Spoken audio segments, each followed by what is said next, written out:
I was in the middle of replacing a washer on the kitchen faucet when my phone rang. It was a number I didn't recognize. Local area code but not saved. I almost let it go.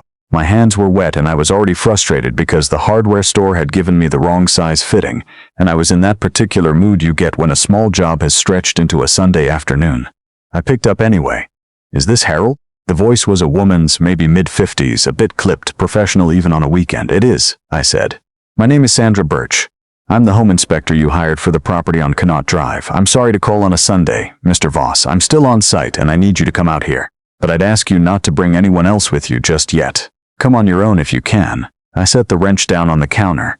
"I want to show you something before I say anything further," she said. "It's better if you see it yourself first." I've thought about that call many times in the month since. The way the afternoon light was coming through the kitchen window.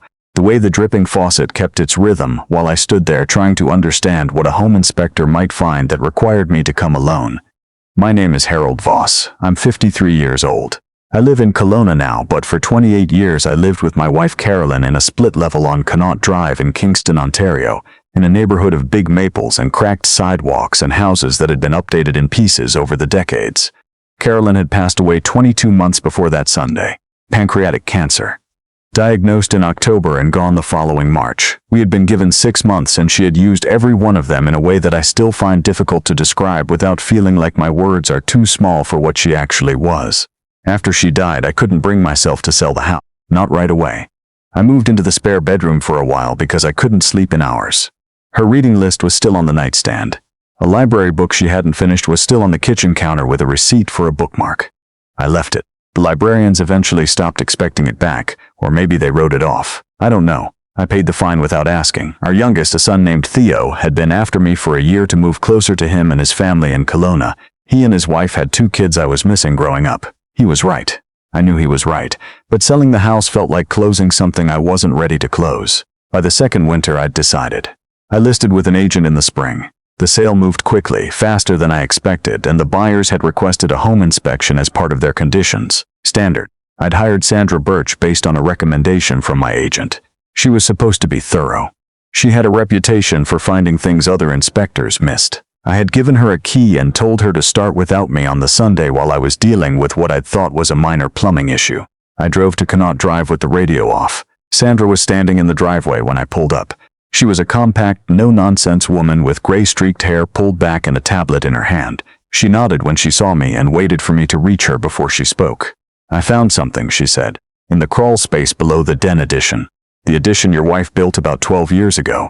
She led me around the side of the house and through the gate. Carolyn had designed that addition herself. Den and a small workshop space off the back. She'd been particular about it. Spent 3 months researching contractors. It was where she had done most of her writing in the years after she retired from teaching. Sandra crouched near the access panel on the exterior wall and shone her flashlight into the crawl space. Toward the back, set against the foundation wall, there was a fireproof document box. The gray metal kind with a carrying handle and a combination lock on the front. It was set on a piece of plywood that someone had laid deliberately on the gravel, keeping it level and off the ground. "She set it there herself," Sandra said quietly. "You can tell from the way the ground cover was replaced around it. Someone came in from this panel, placed it, and sealed the panel back from the inside, then came out through the den floor hatch and resealed that too." She said it without judgment. Just observation. I knew the combination before I pulled it out. Carolyn had used the same sequence since I'd known her. Our anniversary month and year. May 1993. I had never once thought to ask her why that one. Now I wondered if she had chosen it deliberately so I would know. Inside the box there was a manila envelope sealed with my name on the front in her handwriting. Beside it a USB drive in a small plastic case. And beneath those a green accordion folder, the kind with elastic closure and multiple pockets, stuffed with papers. I sat on the cold ground outside the crawl space for a long time. Sandra asked if I needed a few minutes. I said yes. She walked back around to the front of the house and left me there with the box in my lap and my name in my wife's handwriting looking up at me. I didn't open the envelope that afternoon. I thanked Sandra, paid her in full for the inspection, and asked her to send her report to my agent with a note that there were some estate matters I needed to attend to before the sale could proceed. She handed me her card and said that whatever was in that box, she hoped it brought me some clarity. She said it the way people from smaller cities sometimes do, meaning it. I drove back to the rental I'd been staying in while the Connaught house was listed. I set the box on the table. I made tea. I sat across from it. Carolyn had built that addition 8 years into our marriage. She had gone back there every morning for the last decade of her life. She had written 3 books in that room, 2 educational texts and 1 small memoir about her own mother that she had published herself and sold mostly to friends and colleagues. She had been precise about her workspace. Organized. She kept a logbook for projects the way some people keep journals. Dated entries, word counts, revision notes. She had placed something in the crawl space of that room and she had not told me. She had been dying for 5 months and she had not told me. I opened the accordion folder first. The first pocket held bank statements. 3 years of them, printed and clipped in chronological order. They were from a joint investment account Carolyn and I held with our financial planner, a man named Douglas Featherstone, who had managed our retirement funds through a firm on Princess Street. We'd been with Douglas for 9 years. He had coached our daughter's soccer team for 2 of those years. He had come to Carolyn's funeral and stood at the back and shook my hand afterward. Carolyn had gone through these statements with a yellow highlighter. The highlights were precise, clinical. She had marked 14 separate transactions over a 26-month period, each one described in the statement as a management and rebalancing fee.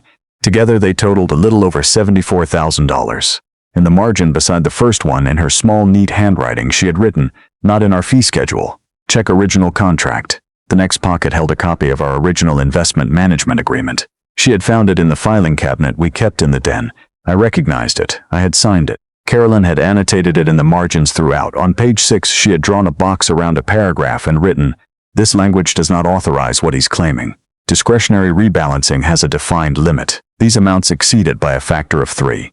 Carolyn had been an English teacher for 22 years before she retired. She had spent 2 decades teaching teenagers to read carefully and argue with precision. I should not have been surprised that she read a contract the same way. I had to stop. I went to the spare bedroom where I'd packed our filing cabinet contents into banker's boxes. 40 minutes of looking. I found our copy of the agreement at the bottom of the 3rd box. I brought it back to the table and opened it to page 6. Our copy did not have the same paragraph. I read that again slowly. Our copy of the contract did not contain the clause Douglas had used to justify the fees. There was a page 8 in our copy and a page 8 in Douglas's version, but they were different pages. The paragraph Carolyn had highlighted existed only in the version Douglas kept on file. Someone had substituted a page. I sat with that for a long time. Then I went back to the accordion folder. The second pocket held a spiral notebook, small with a pale blue cover. Carolyn had used it as a running log. The entries started 2 years and 4 months before she died. The first entry read, "Notice the February withdrawal, $8,200, called Douglas. He said it was a discretionary management fee within the contract terms. Looked at the contract. Cannot find the language he referenced. Will request his version." 3 weeks later, Douglas sent a copy of the contract by email. The fee language is on page 8. Our signed copy does not have this language. Pages may have been substituted. Need to confirm with original signing notary. And then, a month after that, notary confirmed. The document Douglas's office holds has a different page 8 than our original. She wouldn't put it in writing, but she said she remembered the signing and that page did not contain that clause. Carolyn had been building this case with the same patience she brought to everything. I found the entry that changed the weight of everything. It came midway through the notebook, written in December 2 years before she died. Started feeling tired in a way I can't account for. Not depression tired. Something else. Heart flutters occasionally. Going to see Dr. Arundel next GP. She'd been seeing her for 15 years. The next entry 2 weeks later, Dr. Arundel says early signs of cardiac irregularity. Probably genetic, she says. Mom had similar issues. Going on a low dose of medication. Told to reduce stress and increase sleep. And then 8 months before Carolyn died, a single line at the bottom of a page, written differently from the other entries. Faster. The letters pressing harder. T. When did he start sending tea? I had to read it 3 times. Douglas Featherstone sent a gift basket every December. He had done it for most of the years he'd been our advisor. Wine, crackers, a small cutting board. The basket had varied year to year. About 18 months before Carolyn got sick, the basket had included a collection of loose-leaf teas, herbal blends, sleep support, immune support, the labels said. Carolyn had started drinking one of them every evening. Chamomile and something else, she'd told me. It helped her wind down. She'd been drinking it for 14 months by the time she started feeling tired. I found the next entry 3 pages later. I've been saving the tea from the last bag. I haven't opened it. I don't want to. If I open it and send it to a lab and I'm wrong, I've destroyed a man's life over anxiety. If I'm right, I need to move carefully. Douglas knows how much is in our accounts. He knows I'm the one who monitors them. If he knows I know, I don't know what he'll do. She had been frightened. My wife, who had corrected my grammar for 28 years, who had argued a school board into reversing a curriculum decision, who had once calmly dismantled a neighbor's argument about property lines using a survey map she'd obtained from the city herself. She had been frightened enough to hide her evidence in the crawl space of the room where she worked every day. I turned to the last page of the notebook. Carolyn had written it 3 weeks before she was admitted to the hospital for the last time. I should have gone to the police 8 months ago. I know that I was trying to be sure. I am sure now, but I am also running out of time and energy in a way that I didn't anticipate. Harold will find this. He will know what the right thing to do is. He always did. I'm sorry I didn't tell him sooner. I thought I was protecting him. I think I was also protecting myself from saying it out loud. Saying it out loud makes it real. Harold, I love you. Do not be reckless about this. Be methodical. Be boring. Be the person you always were. I had to walk away from the table for a while. I went outside and stood in the small parking area of the rental complex and looked at the mountains in the dark for a long time. October in Kelowna. Cold enough to see your breath. The kind of quiet that only happens when the summer tourists are gone. I went back inside and picked up the USB drive. My laptop was on the desk in the bedroom. Carolyn's folder was organized the way she organized everything. Dated subfolders, clear file names. There were scanned copies of all the bank statements, the 2 versions of the contract side by side in the same PDF, and a folder of email correspondence between Carolyn and Douglas over the previous 3 years. She had printed and scanned every relevant email, methodical. The way she had asked me to be. There was also an audio file. 41 minutes. I put in earphones. It was Carolyn's voice. I recognized the ambient sound immediately. The lobby of the office building on Princess Street.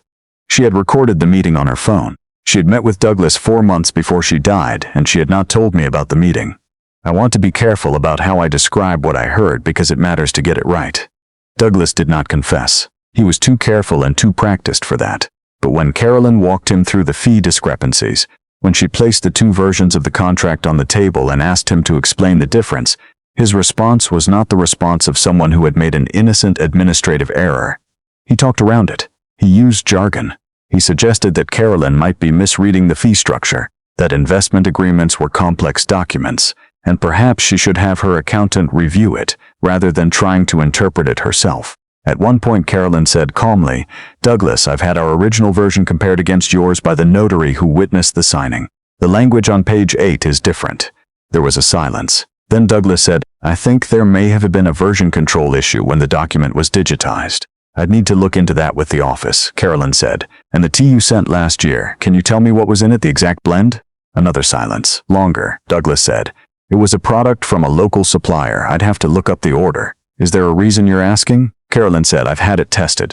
I wanted you to know that." There were 6 seconds of silence on the recording. I counted them. Then Douglas said, "Carolyn, I think you're under an enormous amount of stress and I genuinely worry about your health. I really think you should focus on that right now and not on trying to find problems where there aren't any." Carolyn said, "I'm not trying to find problems. I've already found them. I'm giving you the opportunity to explain them." The recording ended shortly after. 6 seconds of silence when she told him the tea had been tested. That was his answer. That was everything I needed to understand. I drove to my son Theo's house the next morning and asked if I could use his home office for a few hours. He asked me if everything was okay. I told him the truth, that I had found something that belonged to his mother and that I needed some time to figure out what to do with it. He sat with me for the first hour. He didn't say much. He was like his mother that way. I called a lawyer that afternoon. A woman named Rosalind Beach, a civil litigation attorney that a friend from the Kingston days had recommended. I told her everything by phone, start to finish. She listened without interrupting. When I finished, she said, "Mr. Voss, I need you to bring me the original box and everything in it. Do not send copy. Do not contact Douglas Featherstone. Do not post anything about this anywhere. Come to my office tomorrow morning." I asked her whether she thought Carolyn had been deliberately poisoned. She paused, then said, "I think that what you've described, if the evidence supports it, is very serious.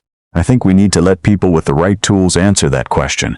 But I want you to understand something. Your wife did everything right. She just ran out of time." I drove to Vancouver the following morning. Rosalind moved with a speed I hadn't expected. Within 2 weeks, she had connected with a detective at the RCMP Commercial Crime Unit, a man named Sergeant Terrence Malik, who also looped in his colleagues in Kingston. They reviewed the documents, listened to the recording, and arranged for the remaining tea from the sealed bag Carolyn had saved to be sent to Health Canada's Forensic Chemistry Centre. The results came back 5 weeks later. The tea contained elevated levels of foxglove extract, digitalis glycoside, In controlled pharmaceutical doses, it is used to treat heart conditions. In sustained, uncontrolled amounts introduced over months through something a person drinks every evening, it can cause the exact pattern of symptoms Carolyn had developed: fatigue, cardiac arrhythmia, episodes of shortness of breath, symptoms that, to a GP running standard blood work, present as naturally developing cardiac disease. Carolyn had not had any cardiac irregularities before she started drinking that tea. Her medical records confirmed it. Dr. Arundel confirmed it. She had been healthy by every measure at her previous checkup. She had been poisoned over 14 months. Slowly, unremarkably.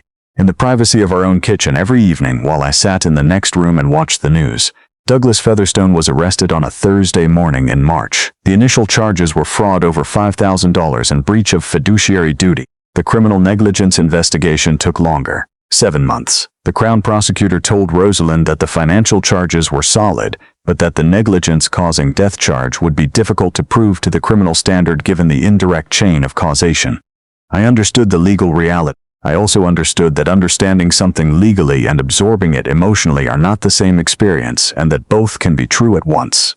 What the investigation also found, which I want to say carefully because I have spent a long time deciding how to say it, was that Douglas had not acted alone. My wife's older brother, a man named Gerald, had been in financial difficulty for 4 years before Carolyn died. Business debts from a failed renovation company. The investigation found a series of transfers into an account associated with Gerald. Small amounts. Irregular tracing back through several steps to a numbered company connected to Douglas's family trust. Gerald had told Douglas about our accounts. He had given him a rough figure and had told him that Carolyn was the one who watched the finances closely. He said later in his statement that he had believed Douglas intended only to quietly redirect some management fees, that he hadn't known where it was going, that he had told himself it was temporary and that he would pay it back somehow. I have known Gerald for 31 years. He gave a toast at our wedding. He and Carolyn had been close in the way siblings are who grew up in a family that didn't say difficult things out loud. He had held my hand at the graveside. Carolyn had written about him in the notebook. One entry near the end in handwriting that was more careful than usual, the way her handwriting got when she was writing something she had been putting off. I think Gerald told Douglas about our accounts. I have no proof yet. I can't tell Harold. He and Gerald have always been close. It would break something I'm not sure can be repaired, and I might be wrong. I need to be sure. She had suspected her own brother. She had kept it from me to protect me. She was sick and frightened, and she had spent her remaining energy protecting a man who had helped put her in that position. I have had a long time to sit with that. Gerald was charged as an accessory after the fact. He accepted a guilty plea to a reduced charge in exchange for his cooperation against Douglas. I have not spoken to him since the plea was entered. I don't know if I ever will. I don't say that with anger anymore. The anger was there for a long time, and then it burned itself out the way fires do when there's nothing left to take. What's there now is something quieter and harder to name. A kind of permanent absence where a part of my life used to be. Douglas Featherstone was convicted on 3 counts of fraud and 1 count of breach of fiduciary duty. The criminal negligence charge was stayed on a procedural issue involving the chain of custody for the tea sample. He served 18 months. The civil suit, which Rosalind pursued in parallel, resulted in a full recovery of the misappropriated funds plus damages. I donated a portion of it to the oncology unit at Kingston General Hospital. It wasn't what Carolyn died of, technically, but it felt right. She had spent her last months in that building and the people there had been kind to her. I sold the house on Connaught Drive. The sale closed in November. I live in Kelowna now, 10 minutes from Theo and his family. I have dinner with them most Sundays. The grandkids are at the age where they want to show you things they've made and explain games with rules that keep changing. I let them explain. I'm in no hurry. I went back to Kingston once, in the spring. I walked through the old neighborhood. The maples had filled in again. The new owners had painted the trim on the Connaught house a dark green. It looked good. Carolyn would have liked it. The envelope she left me. The one sealed with my name on it. There were 3 pages, handwritten. I have read them many times. Most of what she wrote is between me and her, and I intend to keep it that way. But there is a paragraph near the end that I come back to most often. She wrote, "You were always the one who wanted to believe the best of people. I have loved that about you for 28 years. It is one of the truest things about you. But I have learned in this past while that believing the best of people is not the same as paying attention to what they actually do. Those are different things. Love the people you love. Trust them. And then also watch. Not with suspicion, with care. The way you'd watch anyone you were responsible for. I should have done more of that sooner. You should start now. I have thought about that almost every day since. About the difference between faith and attention. About how you can love someone completely and still, in that love, choose not to look too closely at the things they do with what you've given them. About how the people who do us the most harm are almost always the people we have already decided to trust without condition. Carolyn watched. She watched carefully and quietly and alone, with a highlighter and a spiral notebook and a phone she'd set to record in her coat pocket. She did it while she was getting sick. She did it while she was frightened. She did it because she understood that someone needed to pay attention, and there was no one else who knew enough to do it. She hid the evidence in the crawl space of the room where she had written 3 books and corrected 1,000 student essays and spent the best hours of her mornings. She trusted that I would find it. She was right about that, the same way she was right about most things. If there is one thing I would want someone to take from all of this, from the whole long terrible arc of it, it is something Carolyn understood that I am only now beginning to understand properly myself. Paying attention to the people around you is not a failure of trust. It is the most serious form of love there is. She paid attention when it mattered most. She did it alone, without asking for help, at great cost to herself, and she left the evidence in a place where I could find it and finish what she had started. She was the most careful person I have ever known. She was also the most courageous.